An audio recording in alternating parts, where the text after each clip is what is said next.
아멘. 주님이 강하게 붙들고 계신 우리 성도님들의 삶에 주님의 위로와 사랑이 가득하시기를 주님의 이름으로 축복합니다. 개그맨 김수용 씨 아시는 분들 계실까 모르겠어요. 그 눈 밑에 다크서클이 심한 이분인데요. 2015년에 미국으로 이민을 가려고 좀 준비를 한 적이 있었다고 합니다. 여러분, 이민을 가려면 뭐를 구해야 되죠? 가서 살 집이 필요하죠. 그래서 이제 집을 구해야 되니까 가급적이면 좀 저렴한 곳을 찾으려고 많이 애를 썼대요. 근데 그 당시에 미국은 방 2개짜리 월세 집이 하나로 약 300만 원 정도 했대요. 월세가. 방 2칸이. 너무 비싸잖아요. 월세로 감당하기에는 너무 높은 금액이라 여러 지역을 알아보고 있던 중에 친구의 소개로 한국 돈으로 한 80만 원 정도 되는 집을 찾았다고 합니다. 굉장히 싸잖아요. 다른 집들은 한 300만 원씩 하는데 여기는 이 동네는 한 80만 원이면 들어갈 수 있다라는 거예요. 더군다나 이 동네는 자살률이 0%. 혹하죠? 별로 안 땡기나요? 자살률이 0%예요. 그런데 신기하게도 타살률이 1위인 동네였어요. 타살률이 1위. 너무너무나 우범지역이었던 곳이지요. 저렴한 데는 다 이유가 있는 것 같습니다. 우리나라는 OECD 국가 중에 자살률 1위라고 하지요. 통계에 따르면 매년 약 14,000여 명이 스스로 목숨을 끊고 있다고 합니다. 여러 가지 이유들이 있겠지요. 스스로 목숨을 끊는 이들 가운데는 상당수가 우울증을 앓고 있는 경우들이 있다고 하는데 그 우울한 감정을 주체하지 못해서 스스로 목숨을 끊는 경우들이 있다는 거예요. 그리고 또한 불과 2, 3년 전에는 청소년들 중에 참 이상한 인증놀이가 있었어요. SNS에서 검색만 해봐도 나오는 게 뭐냐면 자해 인증이에요. 자해 인증. 칼로 자기 팔에다가 또 손에다가 자해를 하고 그것을 사진을 찍어서 SNS에다 인증을 하는 거예요. 이게 하나의 놀이처럼 유행처럼 2018년, 2019년에 이렇게 청소년 사이에 유행이 되었었습니다. 그래서 이런 청소년 자해에 대해서 정신건강의학과 의사이자 아동청소년 심리 전문가인 오은영 박사님이 그 원인에 대해서 이렇게 설명을 했어요. 첫 번째는요, 자해를 하는 동안 통증이 있잖아요. 고통스럽잖아요. 그 통증 때문에 다른 스트레스와 고통을 잊게 된다는 거예요. 첫 번째 원인. 제 친구 중에도 그런 친구가 있었어요. 우울증 때문에 약을 복용하는 친구인데 너무 아프니까 이게 자꾸 정신이 혼미해지니까 이 친구가 그걸 고통을 잊으려고 뭘 했냐면 문신을 했어요. 문신을 하는 동안에는 통증이 거기에만 집중되니까 다른 것들이 신경이 안 써진다는 거예요. 거기에만 집중되니까. 자, 두 번째는요, 자해한 사진을 인증을 해서 사람들의 관심을 받게 되기 때문에 자해를 했다는 거죠. 그리고 세 번째는 그렇게 해서라도 스트레스를 해소하고 사람들의 관심을 받으려는 나의 심리 상태를 좀 도와달라라는 무언의 외침이라는 거예요. 내가 지금 이래요. 나 좀 도와주세요라는 무언의 외침이라는 거지요. 여러분 어떻습니까? 이렇게 스스로 자해하는 청소년들을 보게 되면 눈살을 찌푸리게 되는 경우들도 있고 또 우울감에 빠져 있어서 그것이 우울증이 되어서 막 삶에 어떤 목적도 없이 그렇게 살아가는 사람들을 보면 그저 힘내란 말이 전부인 우리의 생각들을 한 번쯤은 돌아보는 그런 시간이 되어야 될 줄 믿습니다. 스스로 몸을 상하게 하는 청소년들의 심리나 스스로 생을 마감하는 사람들의 심리 속에는요, 그 지긋지긋한 해결되지 않은 답답함과 스트레스로부터의 해방감을 향한 갈급함이 담겨있기 때문이라는 거예요. 해결이 안 되니까 거기에서 막 우울증이 오고 거기에서 막 도피하고 싶은 자해를 하게 되고 그런 일들이 있다라는 겁니다. 여러분, 우리는 본문에서 스스로 자기 몸을 상하게 하고 그 고통 가운데로 자신을 내몰면서 힘겨운 삶을 살아가는 한 사람을 만나게 됩니다. 제자들과 함께 갈릴리 호수를 건너신 예수님께서 거라사라는 지방으로 가게 되셨는데요. 이곳에서 예수님은 한 사람을 만나게 돼요. 마가복음과 누가복음에서는 한 사람이라고 표현을 하고요. 마태복음에서는 두 사람이라고 표현을 하는데 학자들은 두 사람이었을 것이다. 다만 마가나 누가는 더 심각한 쪽을 가지고 기록을 했을 것이다라고 추정을 합니다. 한 사람이든 두 사람이든 어쨌든 귀신 들린 사람을 예수님이 만나셨습니다. 이 사람은요, 자신의 삶을 묻고 있는 지독한 고통 가운데 내몰린 채 살아가고 있는 사람이었어요. 우리 27절을 함께 읽어보겠습니다. 시작.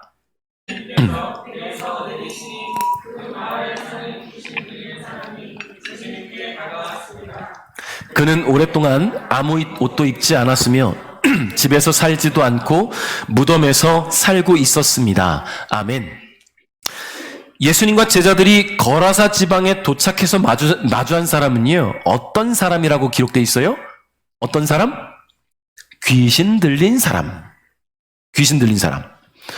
누가는 이 사람에 대해서 오랫동안 아무 옷도 입지 않았으며 집에서 살지도 않았고 무덤에서 살고 있었다라고 표현을 하죠. 벌거벗은 채 무덤에서 살아가고 있는데 이런 사람이 정상적이라고 말할 수 있을까요? 여러분 어때요? 귀신 들린 사람 본 적 있으십니까?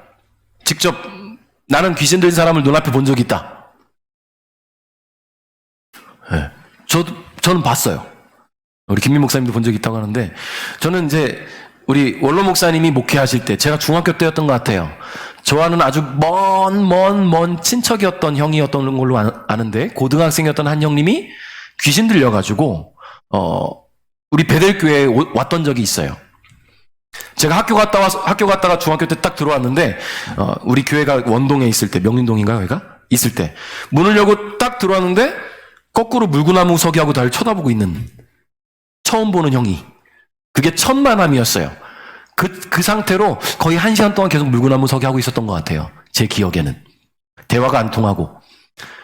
힘이 얼마나 센지 고등학생 형이었는데도 우리 목사님과 집사님들이 다 붙들고 기도해도 이 형이 으아 하면 다 막 뿌리치는 힘이 엄청 세더라고요. 아, 귀신의 힘이 이렇게 세구나. 그 느꼈던 기억이 납니다.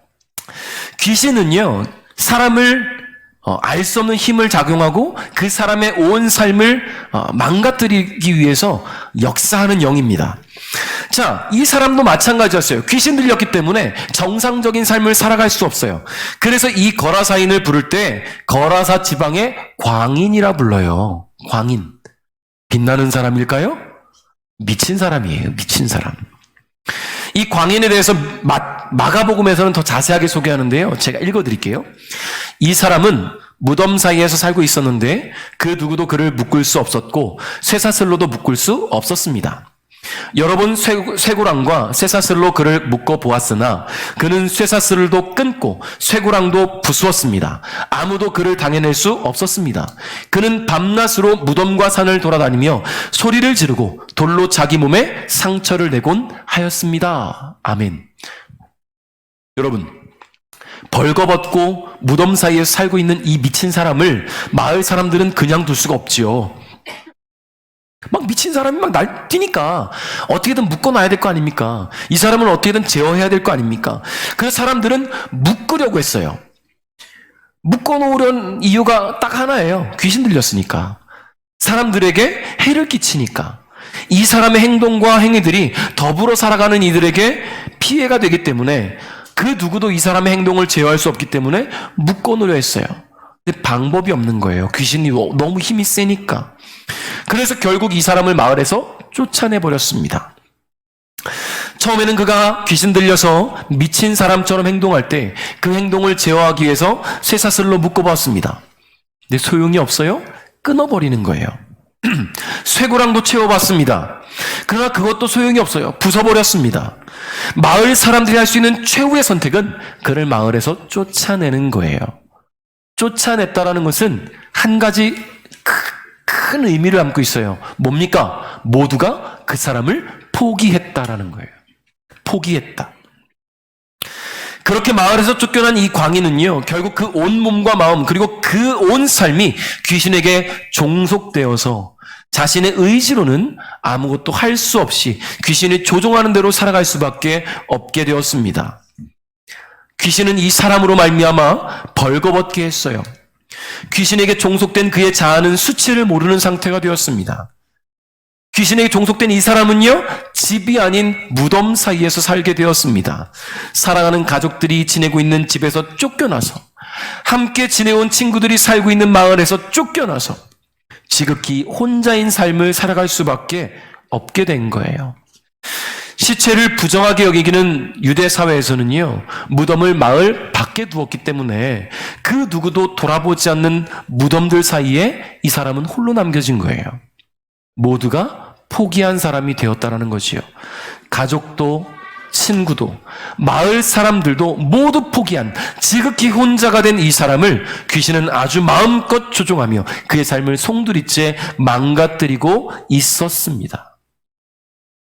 그런데 이 광인이 미쳐 날뛰고 있는 그곳에 누가 오셨어요? 예수님이 오셨습니다. 그의 삶 어디에서도 찾아볼 수 없는 한 줄기 빛이 그의 삶에 슬며시 들어온 거예요. 그런데 우리는 이 광인이 예수님과 처음 대면하는 그 자리에서 우린 놀라운 광경을 발견하게 돼요. 우리 28절 한번 읽어봅니다. 시작.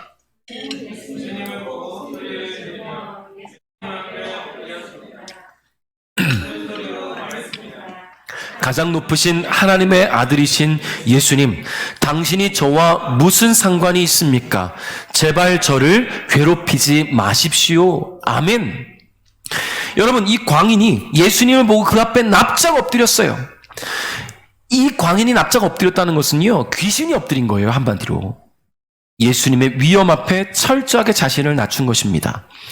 광인의 몸 안에서 그를 조종하는, 그 속에서 그 삶을 송두리째 망가뜨리고 있던 귀신은 예수님을 한눈에 알아본 거예요. 그의 고백을 보십시오. 가장 높으신 하나님의 아들이신 예수님. 여러분 놀랍지 않습니까? 예수님을 믿고 예수님을 따르기 위해서 가족도 재산도 친지도 온 삶의 터전도 버리고 예수님을 따른 제자들조차도 바람과 파도를 잔잔케 하시는 예수님을 보면서 이분이 도대체 누구시기에 바람과 파도도 순종할까? 도대체 누구시기에? 라는 고백을 했었잖아요. 자기들끼리. 근데 이 귀신은 예수님을 보자마자 가장 높으신 하나님의 아들이라고 표현을 하는 거예요. 예수님이 어떤 분이신지를 안다라는 거예요. 알기 때문에 그 앞에 납작 엎드린 겁니다. 그런데 우리가 오늘 여기서 알아두어야 할 한 가지가 있어요. 귀신은 예수님을 섬기지 않아요. 섬길 수 없는 존재입니다. 지금 이렇게 납작 엎드린 것은 경배하기 위해서, 예배하기 위해서 엎드린 것이 아니라 자신들의 힘으로 도무지 상대가 되지 않고 어쩔 수 없는 분임을 알기 때문에 그 앞에서 꼬리를 내린 것이지 하나님의 아들이신 예수님을 섬기려 한 것은 아니라는 거예요. 성도 여러분, 예수님은 귀신들도 두려워 벌벌 떠는 분입니다. 예수님은 온 만물의 통치자이시며 주인이신 하나님의 아들이시기 때문이지요. 믿습니까? 그런 예수님이 우리를 찾아와 주셨어요. 혹시 우리도 이 광인처럼 나를 포기한 사람들이 있을지도 모르는데 그런 우리를 예수님이 찾아오셨다라는 거예요. 그리고 우리 마음에 들어와 주셨어요. 세상은 우리를 포기할지라도 예수님을 우리의 삶에 친히 다가와 주셨고 그분을 믿는 모든 자들을, 나를 하나님의 자녀로 삼아주셨다라는 거예요. 그러므로 내 삶에 다가오신 주님을 소홀히 하지 않는 저와 여러분 될 수 있기를 주님의 이름으로 축복합니다. 29절 한번 읽어봅니다. 시작. 그 사람에게서 떠나라고 명령하셨기 때문입니다. 아멘. 여러분, 광인 속에 있는 귀신은 예수님을 보자마자 두려워 벌벌 떨면서 가장 높으신 하나님의 아들이신 예수님, 당신과 저와 무슨 상관이 있습니까? 제발 저를 괴롭히지 마십시오 라고 소리쳤어요. 왜 괴롭히지 말라고 이야기를 하냐면 조금 전에 읽은 것처럼 예수님께서 귀신을 향해서 그 사람에게서 나와라 라고 명령하셨기 때문이에요. 여러분, 귀신 참 염치 없죠. 자기는 지금 한 사람의 인생을 망가뜨리고 괴롭히고 있으면서 예수님 보고는 자신을 괴롭히지 말래요. 그런데도 안타깝게도, 죄송합니다, 이 귀신의 입장에서 참 안타깝게도 예수님은 이 사람을 포기할 마음이 없으세요. 왜냐하면 이 거라사 지방까지 오신 이유가 이 사람 때문이거든요. 거라사 지방에서 예수님이 하신 사역은 이 사람을 만난 것 말고는 없어요. 이 사람 때문에 오셨는데 어떻게 포기하시겠습니까? 이 광인은요, 사람들로부터 버림받고 함께 땀 흘리며 살아가는 동료들로부터 외면당한 채 삶의 미래도 비전도 없이 그저 귀신에 의해 조종당한 채 언제일지 모르는 죽음만을 기다리고 있었다라는 거예요. 그러나 그의 삶에 한 줄기 빛으로 다가오신 예수님께서 그의 삶을 되돌려 주시기를 원하신다라는 겁니다. 할렐루야. 주님이 원하시면 반드시 이루어집니다. 주님이 원하시면 이루어지는 거예요. 그렇기 때문에 우리는 주님께 기도하고 주님 앞에 간구하고 살아가지요. 30절 한번 읽어볼까요? 시작. 내 이름이 무엇이냐? 그러자 그가 대답했습니다.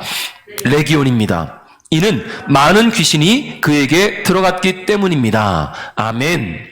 자, 내 이름이 무엇이냐? 라고 물었더니 뭐라고 말했다고요? 레기온입니다. 여러분, 이 레기온, 우리는 이 레기온이라는 단어에 주목할 필요가 있어요. 자, 한번 맞춰봅시다. 레기온, 무슨 뜻일까요? 아시는 분? 들려도 좋습니다. 왜, 아이니? 군대. 저기서 군대라고 외쳐줬어요. 맞아요. 군대를 지칭하는 말인데 흔히 쓰는 용어는 아니에요. 왜냐하면 전 세계에 분포되어 있는 여러 군대들을 지칭하는 보통 명사가 아니라 전 세계에서 오직 딱 한 군대만을 이야기하는 용어예요. 이 레기온이라는 단어는. 그게 뭐냐면 로마의 한 개 군단을 이야기하는 거예요. 레기온은. 로마의 한 개 군단을 표현할 때 레기온이라는 말을 써요. 대한민국에 있는 군단은 레기온이라는 표현을 쓰지 않는 거예요. 로마에 있는 군대, 그 한 개 군단을 표현할 때만 쓰는 거예요. 자, 고유명사죠. 여러분, 당시 로마 제국은요, 평균적으로 15개에서 20개 정도의 군단을 운영하면서 세계를 지배했습니다. 그래서 로마는 군대를, 한 개 군단을 보내서 한 영토를 점령하면 그곳을 식민지화해요. 그리고 그곳을 속주로 지배하면서 그 속주가 완전히 로마 제국에 복속될 때까지 그 군단을 거기에 주둔시켜 놓는 거예요. 배치해 놓는 것이죠. 이때 한 개 군단의 인원수가 대략 6,000명 정도 됩니다. 6,000명 정도 되는 군단의 군인들이 한 지역을 점령을 하고 그것을 완전히 로마화 시켜가는 것이지요. 로마화 되고 나면 이제 로마의 하나의 도시가 되는 거예요. 즉 레기온이라는 이 단어는요, 로마 군단이 해당 식민지를 강력한 군사력으로 압박하고 있는 어마어마한 힘과 권세를 나타내는 단어였다는 거예요. 여러분, 지금 예수님 앞에 엎드려 있는 이 광인의 몸속에는 거라사 지방을 영적으로 점령하고 있는 마귀 한 개 군단이 들어가 있는 거예요. 얼마나 고통스럽고 괴로웠겠습니까? 이 광인은 그 안에 6천 명이라고 해야 될까요? 아무튼 엄청난 수의 마귀가 그 안에 들어가 있으니 자신의 의지와 생각과 자아는 소실되고 없어지고 말겠지요. 예수님은 영적으로 이 거라사 지방을 통치하면서 그 지역에 있는 모든 사람들을 죄와 사망으로 몰아넣는 그 권세 있는 마귀의 군대와 대면하신 것입니다. 네, 여러분, 우리가 오늘 깊이 알아야 될 것이 아주 중요한 이야기가 하나 있어요. 마귀의 세력은 본질적으로 예수님의 상대가 되지 않아요. 마귀의 세력은 본질적으로 예수님과 싸울 수조차가 없어요. 이기느냐 마느냐가 아니라 싸울 수가 없어요. 아무리 이 군대 마귀가 그 거라사 지역을 장악하고 다스린다고 뭐 깔짝거려도 여러분, 예수님은 어떤 분이에요? 온 땅의 주인이셔요. 만물의 주인이세요. 하나님의 아들이세요. 예수님 앞에서는 이 마귀의 일개 군단은 어떤 힘도 발휘할 수가 없는 거예요. 귀신들도 그런 상황을 인지했기 때문에 예수님 앞에 벌벌 떨면서 엎드려 있는 거 아니겠습니까? 뭔가 싸워서 이길 기미라도 보이면 막 대적했겠죠. 근데 그런 기미도 없어요. 그냥 엎드리는 것밖에 없어요. 예수님은 거라사 지방의 모든 사람들이 포기하고 마을 밖으로 내쫓은 이 광인을 위해서 갈릴리 호수 반대편에서 이곳까지 넘어오신 거예요. 이 한 사람을 위해서 말입니다. 엄청난 권세와 힘을 가진 마귀 일개 군단이 그 속에 있을지라도 예수님은 전혀 상관하지 않으셨어요.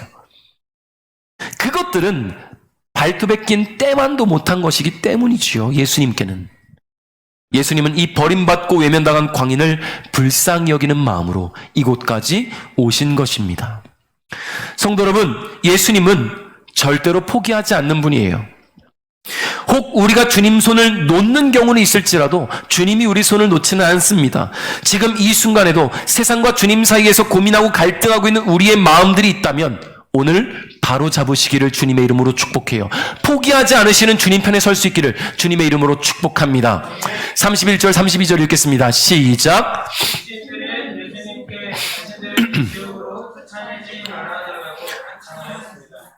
그때 언덕에는 많은 돼지떼가 풀을 먹고 있었습니다. 귀신들은 예수님께 자기들을 그 돼지떼에게 들어가게 해달라고 간청하였습니다. 예수님께서 그렇게 허락하셨습니다. 아멘. 이 광인의 삶을 송두리째 망가뜨리고 거라사 지방을 영적으로 쥐락펴락하고 있는 이 귀신들은요, 예수님 앞에서 벌벌 떨면서 싸우지도 못하고 싸워보지도 못하고 그런 생각조차 못하고 한 가지 요청만 합니다. 제발 지옥에 보내지 말아주세요. 제발 지옥에 보내지 말아주세요. 예수님 앞에서 두려움에 벌벌 떨고 있는 그들의 눈에 들어온 것이 바로 돼지떼였어요. 귀신들은 예수님께 자신들을 지옥으로 쫓아내지 말고 차라리 저 돼지떼에게 들어갈 수 있도록 허락해달라고 간청을 합니다. 여러분, 근데 참 이상한 것은요, 예수님이 그들의 간청을 들어줬다라는 거예요. 아니, 귀신들이 지금 이 땅에서 막 활개치고 다니면 예수님께서 충분히 그런 능력이 있으시니까 너희들은 지옥으로 가버려! 한마디면 그게 끝나는 거거든요. 근데 예수님이 지금 허락을 하셨어요? 여러분, 다시 생각해보면 이 귀신들이 지금 예수님께 하고 있는 이야기는 타협안을 제안하는 거잖아요. 예수님, 지금 이 사람의 몸에서 나올 테니까 우리를 돼지떼에 들어가게 해주세요. 좀 건방져 보일 수 있지만 건방져 보이게 표현한다면 그런 거예요. 만약에 어떤 집 주인이 집을 여러 개 갖고 있어요. 새 들어 사는 사람이 계약도 만료됐는데 나가지도 않고 막 버티고 있는 거예요. 그 앞을 지나가면 막 냄새가 나요. 집을 엉망으로 쓴 거예요. 다 망가졌어요. 내쫓으려고 하니까 내가 나가줄 테니까 차라리 딴 방 하나 주세요. 들어줄 사람이 누가 있겠어요? 소송해서 내보내야죠. 경찰 불러서라도 그 집 문 따고 가서 내보내야죠. 그런 거 아닙니까? 귀신들이 지금 그러고 있는 상황이에요. 나갈 테니까 저기 돼지떼에 들어가게 해주세요. 타협안을 제시한 겁니다. 그런데 놀랍게도 예수님께서 그들의 타협안을 들어주셨다라는 거예요. 도무지 이해할 수 없는 예수님의 허락. 근데 여러분, 거기에는요, 깊은 뜻이 담겨 있었어요. 그것은 바로 이 거라사 지방에 살고 있는 사람들에게 이 마귀의 존재를 알게 하시기 위함이었다라는 거예요. 이 마귀가 이 사람 한 사람만 괴롭히기 위해서 지금 여기 와 있는 게 아니다. 이 사람에게 지금 이 사람을 종속하고 이 사람 안에 머물고 있을 뿐이지 이 거라사 지방의 모든 사람들의 영적인 문제들을 다 마귀가 장악하고 있다는 것을 알게 하기 위함이었다는 거예요. 여러분, 예수님이 이 광인 속에 들어있는 마귀 일개 군단 지옥으로 쫓아내실 수 있어요. 그럼 뭐합니까? 이 거라사 지방의 사람들이 영적으로 무지하면 또 다른 마귀 일개 군단이 또 올 수 있다는 얘기예요. 무지하면, 알지 못하면, 대비하지 않으면 언제든 넘어질 수 있다는 거지요. 비단 이 광인뿐만 아니라 다른 사람이 그런 역할을 할 수도 있어요. 다른 누군가가 그 사람이 될 수도 있어요. 또다시 지배당할 수 있다라는 이야기예요. 33절 읽겠습니다. 시작. 그러자 귀신들은 그 사람에게서 나와 돼지떼 속으로 들어갔습니다. 순간 그 돼지들은 비탈을 내리달아 호수로 들어가 빠져 죽었습니다. 아멘. 예수님께서 귀신들의 간청에 허락하시자 귀신들은 그 사람에게서 나와서 돼지떼 속으로 들어갑니다. 순간적으로 강력한 귀신의 세력들이 들어오자 돼지들은 막 미쳐 날뛰기 시작해요. 레기온이 들어왔으니까 돼지들이 감당이나 하겠습니까? 순간 이 귀신들은 돼지들로 하여금 비탈길을 내달려 호수에 빠져 죽게 합니다. 무려 2,000마리나 되는 돼지들이 일순간에 호수에 빠져서 몰살당하게 된 것이에요. 여러분, 우리는 이 광경을 목격하지는 못했지만 이 성경 말씀에 자세히 기록되어 있는 이야기를 통해서 그 상황들을 상상하고 추측하고 느껴볼 수가 있어요.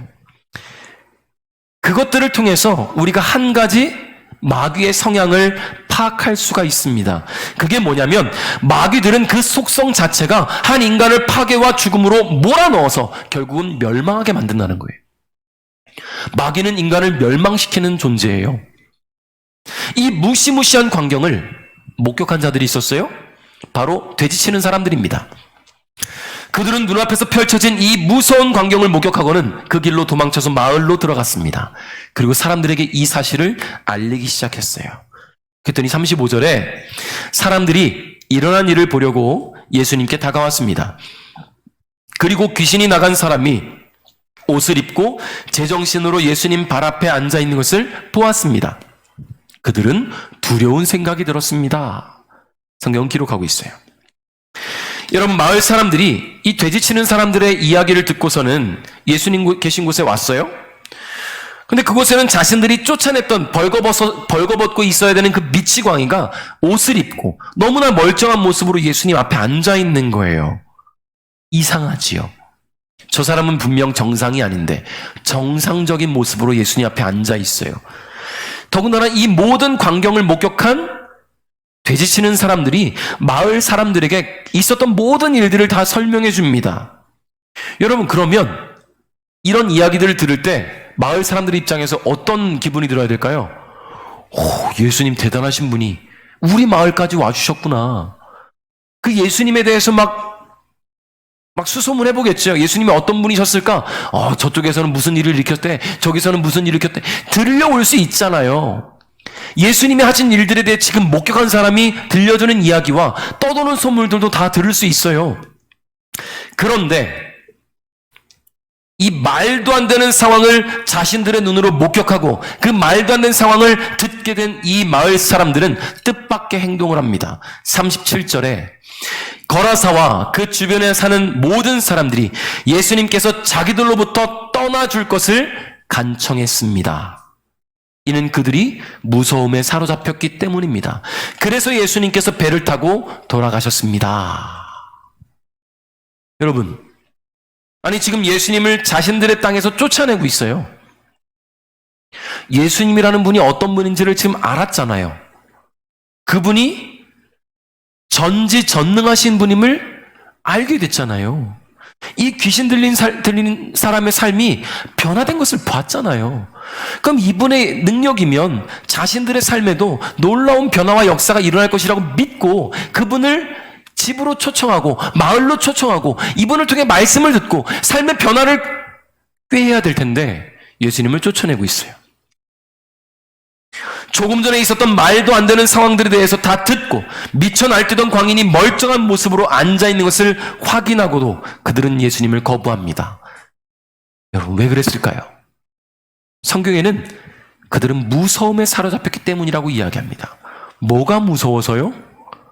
너무나 아이러니한 상황이잖아요. 뭐가 무서울까요?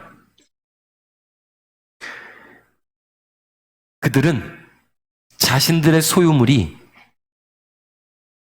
사라지는 것을 목격한 거예요. 돼지 2,000마리가 눈앞에서 몰살당했어요. 그들은 지금 예수님이 이곳에 계시면서 또 다른 우리의 삶에 피해를 줄 것이라 생각하고 그것이 두려웠던 겁니다. 예수님이 함께 계시면서 삶이 변화될 것이 아니라 예수님 때문에 피해가 있을 것이라는 생각들을 하게 되는 거예요. 이 모든 사건의 원인이 신비한 영적 전쟁으로 인한 것임을 그들은 깨닫기는 했어요. 왜냐하면 예수님 나가주십시오라고 말한다는 것은 예수님 때문에 지금 귀신이 쫓겨난 거고 그 예수님 때문에 귀신이 돼지떼에 들어갔고 그 예수님 때문에 돼지떼가 귀신들을 받아들이고 호수에서 몰살해 죽었다. 그럼 이 모든 일들이 예수님 때문에 이루어졌다는 것을 알았다는 거잖아요. 그것들은 알게 됐다라는 거예요. 그럼에도 불구하고 예수님 나가달라고 하는 것은요, 잃고 싶지 않다라는 거예요. 자신들의 삶에 소유물들, 자신들의 삶의 이익과 유익과 손해보지 않기를 원한다는 겁니다. 영적인 해방도 좋고 영적인 구원도 좋지만 당장 내 삶에 치명적인 피해가 올 수 있는 것, 그렇기 때문에 예수님을 거부했다라는 겁니다. 마귀로부터 해방되고 구원받은 인생을 살아갈 수 있지만 그 과정들을 통해 나의 삶에서 포기해야 될 것들이 있다면 차라리 예수님을 포기하고 말겠다는 거죠. 사랑하는 성도 여러분, 우리가 포기해야 할 것은요, 마귀의 세력입니다. 아멘. 우리를 죄와 사망으로 몰아넣고 결국 멸망으로 인도하는 마귀의 세력과의 관계를 청산해야 됩니다. 예수님의 구원의 손길, 은혜의 품을 떠나게 만드는 세상적인 향락과 물질의 유혹들, 우리는 끊어낼 수 있어야 돼요. 근데 이런 것들의 피해가 올까봐 예수님과의 관계를 청산하고 예수님과의 관계를 끊어내는 경우들이 생길 수 있다는 거예요. 우리는 때때로 아까워서 손해보기 싫어서 잃고 싶지 않아서 오히려 주님 손을 놓아버리곤 합니다. 혹 지금 나의 유익을 위해 예수님보다 더 깊이 관계하고 관여하며 살아가는 것들이 있습니까? 이것 한 가지만 알아두십시오. 예수님 떠난 영혼을 마귀는 그냥 두지 않는다라는 거예요.